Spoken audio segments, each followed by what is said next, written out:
নমস্কার বন্ধুরা, আমি সঞ্জীব আবার একটি নতুন ভিডিও এবং নতুন ইনফরমেশন নিয়ে আপনাদের সামনে হাজির হয়ে গেছি। আশা করি আপনাদের এই ইনফরমেশনটি কাজে লাগবে এবং ভালোও লাগবে, কারণ এই ইনফরমেশন রাজ্য সরকার এবং কেন্দ্রীয় সরকার উভয়ই নিত্য নতুন প্রকল্প নিয়ে আসছে এবং 2024 লোকসভা ভোটের আগে অনেক প্রকল্প ঘোষণা হবে এবং তারই মধ্যে একটি প্রকল্প আজ আপনাদের সামনে তুলে ধরবো। হ্যাঁ, লাখপতি দিদি যোজনা।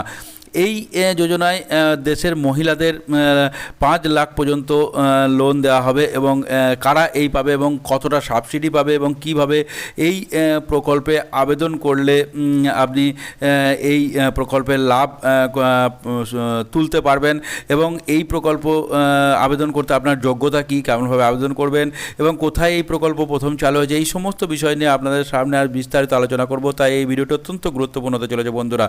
এই ভিডিওটি শুরু করার আগে ছোট্ট একটি অনুরোধ, যদি আমার চ্যানেলে প্রথমবার ভিজিট করে থাকেন অর্থাৎ প্রথম দর্শক হন, তাহলে অবশ্যই চ্যানেলটি সাবস্ক্রাইব করুন এবং পাশে থাকা বেল আইকনটি প্রেস করুন, যাতে এই ধরনের ভিডিও আপলোড করার সাথে সাথে নোটিফিকেশান আপনার কাছে পৌঁছে যায়, একটি ভিডিও মিস না হয়। এই ভিডিওটি যদি ভালো লেগে থাকে তাহলে একটি লাইক করুন এবং বন্ধুদের সঙ্গে বেশি বেশি করে শেয়ার করুন, কারণ আপনার লাইক ও শেয়ার আমাদের পরবর্তীকালে এই ধরনের ইনফরমেশন জোগাড় করে আপনাদের সামনে তুলে আনতে অনেকটা মোটিভেশনের যোগান দেয়। আসুন বন্ধুরা, তাহলে আপনাদের মূল্যবান সময় নষ্ট না করে এই ভিডিওটি শুরু করা যাক।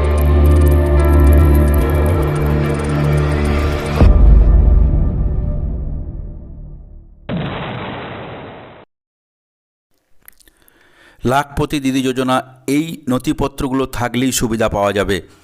দেশের মহিলাদের লাখপতি বানাবেন প্রধানমন্ত্রী নরেন্দ্র মোদী, সেই উপলক্ষে চালু করলেন লাখপতি দিদি যোজনা। আবারও শুধুমাত্র ভারতীয় মহিলাদের জন্য একটি দুর্দান্ত প্রকল্প নিয়ে এলো কেন্দ্রীয় সরকার।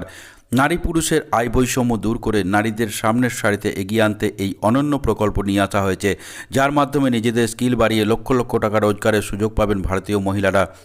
কেন্দ্রীয় সরকার জানিয়েছেন, লাখপতি দিদি যোজনার মাধ্যমে দেশের 2 কোটি মহিলা উপকৃত হবেন। উল্লেখ্য, 2023 সালের 15ই আগস্ট লালকেল্লায় স্বাধীনতা দিবস উপলক্ষে জাতির উদ্দেশ্যে বক্তব্য রাখার সময় নরেন্দ্র মোদী এই লাখপতি দিদি যোজনার কথা ঘোষণা করেছিলেন।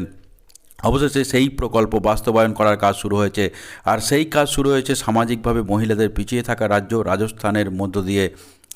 মাসখানেক আগে হয়ে যাওয়া বিধানসভা নির্বাচনে কংগ্রেসের অশোক গেহলতকে সরিয়ে রাজস্থানের মুখ্যমন্ত্রী কুর্সিতে বসেছেন বিজেপির ভজনলাল শর্মা। দায়িত্ব নেওয়ার কিছুদিনের মধ্যেই তিনি জয়সলমীরের শহীদ পুনম সিং স্টেডিয়ামে লাখপতি দিদি সম্মেলনের আয়োজন করেন। সেখানে প্রধান অতিথি হিসাবে উপস্থিত ছিলেন রাষ্ট্রপতি দ্রৌপদী মুর্মু। দেশের প্রথম রাজ্য হিসাবে রাজস্থান এই কেন্দ্রীয় প্রকল্পটি বাস্তবায়নের কাজ শুরু করেছে। রাষ্ট্রপতি জানিয়েছেন, লাখপতি দিদি যোজনার হাত ধরে রাজস্থানের 11.24 লক্ষ মহিলা উপকৃত হবেন। ইতিমধ্যেই সে রাজ্যে 3 লক্ষ মহিলা লাখপতি দিদি যোজনার প্রকল্পের নাম নথিভুক্ত করেছেন। লাখপতি দিদি যোজনার মাধ্যমে কি করা হবে? ভারতীয় মহিলাদের স্বনির্ভর করে লক্ষ লক্ষ টাকা আয়ের ব্যবস্থা করে দেওয়ার জন্য এই লাখপতি যোজনা নিয়ে এসেছে মোদী সরকার। এই প্রকল্পের মাধ্যমে মহিলাদের নানান বিষয়ে প্রশিক্ষণ দিয়ে দক্ষ করে তোলা হবে। এরপর তারা বিভিন্ন বড় বড় সংস্থায় চাকরি করতে পারবেন বা নিজ ব্যবসা করে স্বনির্ভর হয়ে ওঠার সুযোগ পাবেন। এলইডি বাল্ব তৈরি, নিকাশি নালা মেরামতি প্রযুক্তি শেখানো, বিভিন্ন ইলেকট্রনিক বোর্ড তৈরির প্রশিক্ষণ, হস্তশিল্পের আধুনিক প্রশিক্ষণ ইত্যাদি এই প্রকল্পের অধীনে দেশের মহিলাদের শেখানো হবে। কারা লাখপতি দিদি যোজনার সুবিধা পাবেন? লাখপতি দিদি যোজনার সুবিধা ভারতীয় মহিলারাই পাবেন, কিন্তু সেই সকলে যে পাবেন না সেটা নিশ্চয়ই এতক্ষণে বুঝতে পেরেছেন। তাই দেখে নিন কারা এই দুর্দান্ত কেন্দ্রীয় প্রকল্পটির সুবিধা পেতে চলেছেন। লাখপতি দিদি যোজনার সুবিধা পেতে হলে সংশ্লিষ্ট মহিলাকে অবশ্যই কোনো একটি স্বনির্ভর গোষ্ঠীর সদস্য হতে হবে। এই প্রকল্প শুধুমাত্র মহিলাদের জন্য, মূলত যে মহিলারা পারিবারিকভাবে অসচ্ছল তাদেরকেই এই প্রকল্পে অন্তর্ভুক্ত করা হবে। এই প্রকল্পের সুবিধা পেতে গেলে কী কী নথিপত্র থাকতে হবে?